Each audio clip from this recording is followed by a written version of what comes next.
my friends. Welcome to In the Quiet with Stephanie Bennett.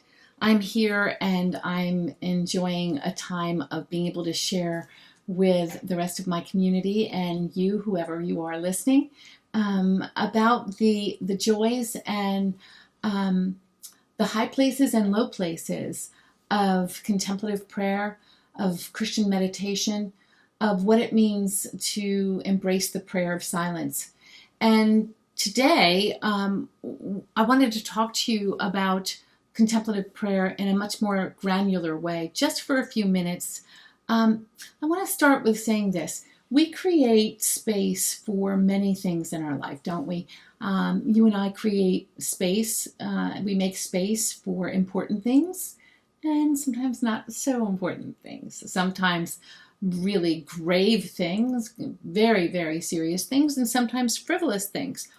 But when it comes to creating space for listening, we're generally not so good at it. I have not been so good at it my whole life long. I continue to learn, but I'm telling you, it's something really, really good and very important. And contemplative practice, contemplative prayer and an ongoing practice, another way of looking at it is a practice that creates space, making space within ourselves to let God do the work that needs to be done. The work of renewal, the work of transformation, the work of healing, the work of wholeness. All of those things are other words for salvation, aren't they? They're all part of salvation, at least I should say. So I think the most important or significant thing I want to say today is this work, although we're involved with it, obviously, it's really not our work.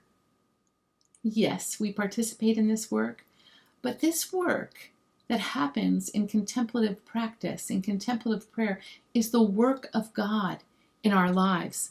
Paul reminds us in Ephesians 2:10 that we are his workmanship, created for good works in Christ. The context of that to the people in Ephesus, this is in the second chapter, just verse 9 and 10 says this. Actually, 8, 9, and 10, Paul is saying, "For it is by grace you have been saved, through faith, and this not from yourselves. It is the gift of God, not by works, so that no one can boast. For we are God's workmanship, created in Christ Jesus to do good works, which God prepared in advance for us to do." Ooh, I feel such a good sermon stirring up inside of me about that, but I will refrain. What I want to say about that is the work that needs to be done, this work that I was just referring to, the wholeness, the healing, the transformation, the spout of joy that needs to come in our life, the peace that passes understanding. These are works of God in our life, gifts of God that he gives us as he does the work that he began in us and continues to do.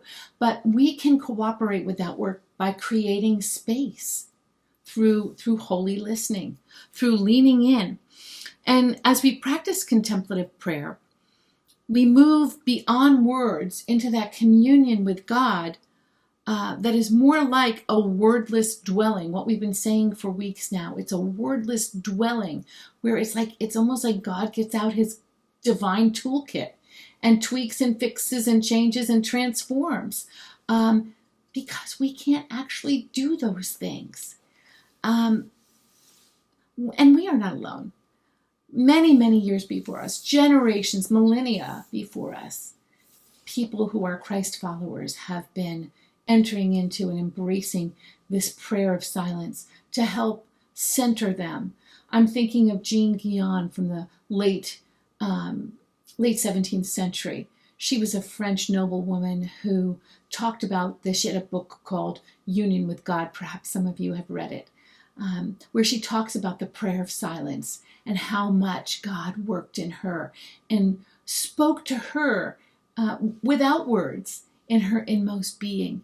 I'm thinking of Teresa of Avila or John of the Cross, or more recently, Thomas Merton, Henry Nouwen, many of the monastic types, or some known as Christian mystics, create space in their life through this ongoing practice.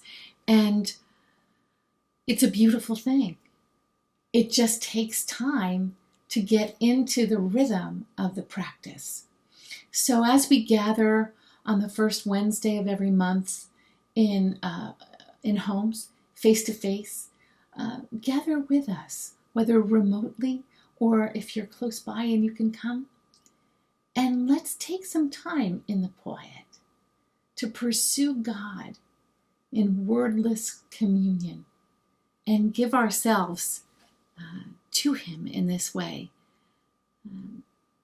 Come with me into the quiet today for a few minutes. Let's spend some time dwelling on the presence of God. Good to be with you today. Ephesians 2:10. Next stop, Lectio Divina. Bye now.